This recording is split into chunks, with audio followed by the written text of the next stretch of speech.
Hello everyone, আসসালামু আলাইকুম। সবাইকে আমন্ত্রণ এবং স্বাগতম জানাচ্ছি নার্সিং ভর্তি প্রস্তুতির নতুন আরেকটা ভিডিওতে। আজকে এই ভিডিও টপিকটা খুবই ইন্টারেস্টিং। তোমাদের কাছে প্রথমেই মনে হতে পারে এটা কোনো কথা হলো, নার্সিংয়ের সাথে এমবিবিএস এর তুলনা করতেছে বা নার্সিংয়ের সাথে মেডিকেলের তুলনা করতেছে, এটা মানে বোকার স্বর্গে বসবাস করতেছে এরকম টাইপের। প্রথমত আজকের এই ভিডিওটা ওইরকমভাবে তুলনামূলক ভিডিও না। তোমরা যদি পুরো ভিডিওটা দেখতে পারো তাহলে তোমরা বুঝতে পারবা আজকে এই ভিডিওটা কতটা ইনফরমেটিভ এবং ইম্পর্টেন্ট তোমাদের জন্য। চলো তাহলে আজকের এই গুরুত্বপূর্ণ ভিডিওটা আমরা শুরু করি। আজকে এই ভিডিওতে আমরা যে জিনিসটা নিয়ে আলোচনা করবো সেটা হচ্ছে নার্সিং ভার্সেস মেডিকেল। মেইনলি হচ্ছে আমরা যে জিনিসটা নিয়ে কথাবার্তা বলার চেষ্টা করবো সেটা হচ্ছে বিএসসি নার্সিং ভার্সেস এমবিবিএস। কথা হচ্ছে ভাইয়া বিএসসি নার্সিং ভার্সেস এমবিবিএস এটা করার মতো হচ্ছে আমি এটা তুলনা করা যায় কিনা। প্রথমত হচ্ছে দুইটা সম্পূর্ণ হচ্ছে ডিফারেন্ট। মেডিকেল সেক্টরের দুইটাই হচ্ছে medical sector medical science, but দুইটাই হচ্ছে টোটালি ডিফারেন্ট, ঠিক আছে? দুইটা সম্পূর্ণ আলাদা পেশাকে আমরা এখানে তুলনা করতেছি না। কিন্তু বর্তমান সময়ে যারা হচ্ছে ইন্টারমিডিয়েট কমপ্লিট করছে বা এইচএসসি কমপ্লিট করছে তাদের এখানে একটা কনফিউশন থেকে থাকে। অনেকের হচ্ছে এইচএসসিতে হয়তো বা পর্যাপ্ত পরিমাণে জিপি আসে নাই, বা এসএসসিতে পর্যাপ্ত পরিমাণে মানে কাঙ্ক্ষিত যে জিপি অর্থাৎ জিপিএফ 5টা আসে নাই, বা এইচএসসিতে মনে হচ্ছে জিপিটা কম আসবে। তাদের মনে প্রশ্ন আসতে পারে যে আমি কি মেডিকেলের জন্য প্রিপারেশন নিব নাকি হচ্ছে আমি বিএসসি নার্সিংয়ের জন্য প্রিপারেশন নিব, কিংবা অনেকের হচ্ছে এই জিনিস নিয়ে কনফিউশন থাকে। আজকে এই ভিডিওতে আমরা বলার চেষ্টা করব কাদের হচ্ছে বিএসসি নার্সিংয়ের জন্য প্রিপারেশন নেওয়া উচিত, কাদের হচ্ছে এমবিবিএস বা মেডিকেলের জন্য প্রিপারেশন নেওয়া উচিত, ঠিক আছে?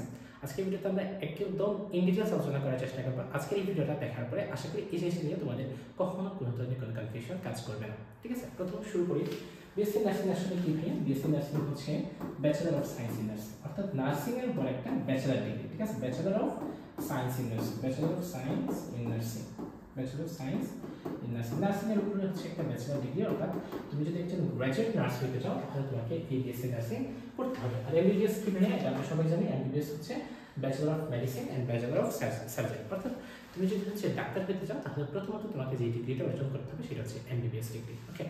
আমরা তাহলে নেক্সট স্লাইডে চলে যাই। আমরা এখানে দেখতেছি নার্সিং এবং মেডিকেলের যে এডুকেশন বা শিক্ষাটা আছে সেগুলো আসলে ডিফারেন্সটা আসলে কি। প্রথমত হচ্ছে নার্সিং মানে নার্স যারা হয় বা নার্সিং সেবা যারা দেয় তাদের কাজটা আসলে কি? তাদের কাজ হচ্ছে রোগীদের যত্ন নেওয়া, স্বাস্থ্য সেবা প্রদানের কাজ করে। আর যারা হচ্ছে ডাক্তার, তারা এমবিবিএস যারা কমপ্লিট করে তাদের কাজ হচ্ছে ডায়াগনোসিস মানে রোগ নির্ণয়, চিকিৎসা প্রদান এবং সার্জারি। এটা হচ্ছে বেসিক কাজ এবং বেসিক ডিফারেন্সটা আমরা প্রথমে একটু বেসিক কথাবার্তা বলে বলার চেষ্টা করবো। দেন হচ্ছে আমরা এখন দেখেন ভাইয়া বিএসসি নার্সিং এটার মেয়াদ আসলে কত বছর, মানে পড়াশোনা করার আগে কত বছর, দুইটার ডিফারেন্সটা। বিএসসি নার্সিং হচ্ছে 4 বছর একাডেমিক পড়াশোনা, যদি আরো বেশি সময় লেগে যায়। 4 বছর হচ্ছে একাডেমিক পড়াশোনা এবং 6 মাস হচ্ছে ইন্টার্নশিপ। আর এমবিবিএস এর হচ্ছে একাডেমিক পড়াশোনাটা করার আগে 5 বছর এবং 1 বছরের ইন্টার্নশিপ। তার মানে বিএসসি নার্সিং করতে গেলে মোট সময় লাগে 4.5 বছর, যদিও ম্যাক্সিমাম টাইমে বর্তমান সময় করোনা পরবর্তী সময় আসলে বেশি সময় লাগতেছে। এমবিবিএস এর ক্ষেত্রে ব্যাচেলার যে ডিগ্রিটা আছে সেটা পড়াশোনাকালীন সময় হচ্ছে 5 বছর এবং ইন্টার্নশিপ 1 বছর, অর্থাৎ টোটাল হচ্ছে 6 বছর সময় এই জায়গায় অতিবাহিত হয়। আচ্ছা, এখন ফোকাসটা আসলে কি? নার্সিং এর ক্ষেত্রে সেটা রোগীর যত্ন এবং স্বাস্থ্য শিক্ষা, আর এমবিবিএস এর ক্ষেত্রে রোগ নির্ণয় এবং চিকিৎসা এবং সার্জারি করা, ঠিক আছে?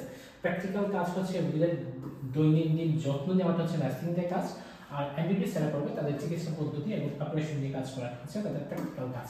আচ্ছা, এখন দেখেন নার্সিং হইলে তুমি আসলে ভবিষ্যতে কি করতে পারবা। নার্স থেকে তুমি আসলে পরবর্তীতে হচ্ছে সিনিয়র স্টাফ নার্স, মানে স্টার্টিং হয় নার্সিং এর স্টার্টিং যে পদটা সেটা হচ্ছে গিয়ে সিনিয়র স্টাফ নার্স, এরপরে তুমি হচ্ছে নার্সিং সুপারভাইজার পর্যন্ত হচ্ছে যাইতে পারবা। এমবিবিএস এর ক্ষেত্রে যেটা হচ্ছে তুমি হচ্ছে মেডিকেল অফিসার হিসেবে জয়েন করলা, তারপরে তুমি কনসালটেন্ট ডাক্তার হইতে পারবা, সার্জন হইতে পারবা, হ্যাঁ? এবং এর পরবর্তীতে তুমি যদি হচ্ছে শিক্ষকের কাছে যাও, নার্সিং শিক্ষক থেকে আসলে এখানে লেকচারার, দেন হচ্ছে এই যে পদগুলো আছে অ্যাসিস্ট্যান্ট প্রফেসর ওই দিকে যেতে পারবে আর কি। তবে এমবিবিএস এর ক্ষেত্রে আসলে এই দিক থেকে কিন্তু সেক্টরটা অনেক বেশি বড়। তুমি হাসপাতালের প্রশাসক হতে পারবা, তুমি হচ্ছে চাইলে চিকিৎসা গবেষক হতে পারবা। এখানে নার্সিং থেকে আসলে এখন পর্যন্ত উপরে ওঠার যে স্কোপটা সেটা আসলে যথেষ্ট পরিমাণে কম, এমবিবিএস এর সাথে তুলনা করার মতো না। এমবিবিএস থেকে আসলে তুমি চাইলে যে কোনো কিছু করতে পারবে, মানে যেটা হচ্ছে বাংলাদেশে এখন বর্তমানে সময়ে হাসপাতালগুলো চালাচ্ছে, দেখা গেছে ডাক্তারাই চালাচ্ছে। নার্সরা যতটুকু সম্মান পাওয়ার কথা এখন পর্যন্ত বাংলাদেশের প্রেক্ষাপটে ততটুকু সম্মান পাচ্ছে না, তার হচ্ছে 10% সম্মানও পাচ্ছে না। একজন মানুষ যে শিক্ষা অর্জন করে যতটুকু সম্মান সে অর্জন করার কথা সেটা পাচ্ছে না নার্সিংয়ের জায়গা থেকে। ইন ফিউচারে আশা করি সেটা ডিফারেন্স হবে, ঠিক আছে? তারপরে বিদেশি উচ্চশিক্ষার সুযোগ অবশ্যই নার্সিংয়ে আছে, তবে এমবিবিএস এর ক্ষেত্রে সেটার সুযোগটা অনেক বেশি। বিশেষায়িত চিকিৎসা উচ্চতর ডিগ্রি তুমি নিতে পারবা। এখন আমরা মেইন যে কথাগুলো বলতে চাচ্ছিলাম সেটা বলা উচিত, সেটা হচ্ছে তোমার আসলে কোনটা বাছাই করা উচিত। তুমি HSC candidate, sorry admission candidate, HSC পরীক্ষা কমপ্লিট করে ফেলছো, তুমি মেডিকেল সেক্টরের দিকে আসতে দিচ্ছ, এখন তোমার আসলে কোনটা বাছাই করা উচিত। তুমি কি মেডিকেলের জন্য প্রিপারেশন নিবে নার্সিং, নাকি বিএসসি নার্সিং এর জন্য প্রিপারেশন নিবে? দেখো প্রথমত হচ্ছে জিপিএ যে ব্যাপারটা, তোমার যদি জিপিএ খুব ভালো থাকে, জিপিএ যদি 10 আউট অফ 10 থাকে, হ্যাঁ জিপিএ যদি 10 আউট অফ 10 থাকে, তাহলে তোমার জন্য হচ্ছে নার্সিং না করে এমবিবিএস এর জন্য প্রিপারেশন নেওয়াটা উত্তম। আর যদি তোমার জিপিএ হচ্ছে 10 আউট অফ 10 না থাকে বা অনেক কম থাকে, স্পেশালি 9.50 নিচে থাকে, তাহলে আমার সাজেশন থাকবে তুমি বিএসসি নার্সিং এর জন্য প্রিপারেশন নাও, মেডিকেল বা এমবিবিএস এর জন্য প্রিপারেশন না নিও, যদি তোমার প্রাইভেটে পড়ার ইচ্ছা না থাকে। দেন হচ্ছে কি বেসিক বিষয়ের দক্ষতা আছে।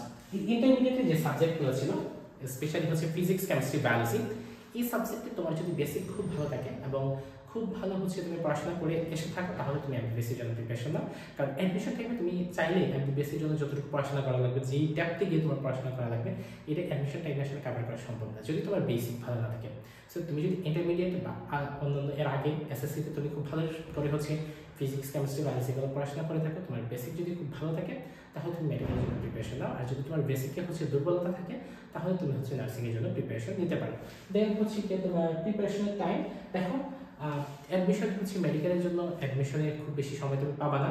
সবার আগে হচ্ছে দেখা যায় নর্মালি মেডিকেল অ্যাডমিশন টেস্ট হয়ে যায়, যার কারণে তোমার এক কথায় সহজ কথা ভাই, যদি বেসিক ভালো থাকে তাহলে হচ্ছে মেডিকেলের জন্য আসো, আর যদি বেসিক ভালো না থাকে তাহলে হচ্ছে নার্সিংয়ের জন্য তুমি সুইচ করতে পারো, ঠিক আছে?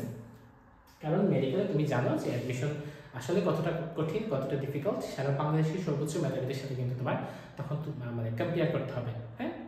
আর নার্সিংটাতে তুলনামূলক হচ্ছে মানে মেডিকেলের তুলনায় চান্স পাওয়াটা সহজ এবং সম্ভব। আচ্ছা, এখন হচ্ছে ক্যারিয়ার গড়ার গতি দেখেন।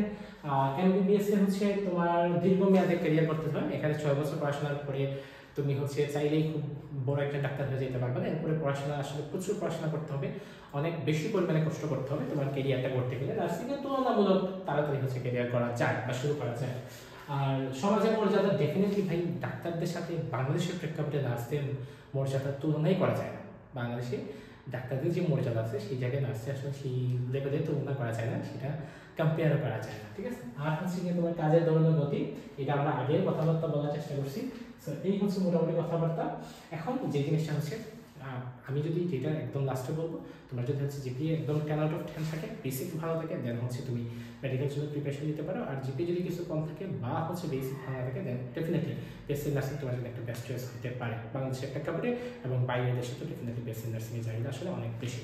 সো তোমরা যারা হচ্ছে নার্সিং ভর্তি প্রস্তুতির জন্য প্রিপারেশন নিবা, সেটা যে কোনো course, BSc nursing, diploma in exercise midwifery কিংবা ডিপ্লোমা ইন মিডওয়াইফারি, তোমাদের জন্য হচ্ছে বেস্ট অপশন হচ্ছে হালকা স্টেজ নার্সিং প্রিপারেশন। আমাদের কিছু ফ্রি ক্লাস করার পরে তোমার কাছে যদি মনে হয় বাংলাদেশে এর বেস্ট অন্য কেউ পড়াবে, তাহলে আমাদের কোর্স করার প্রয়োজন নেই। আর যদি মনে হয় যে এটা বাংলাদেশের মধ্যে বেস্ট, তাহলে আমাদের এই কোর্সে ভর্তি হয়ে যেতে পারো।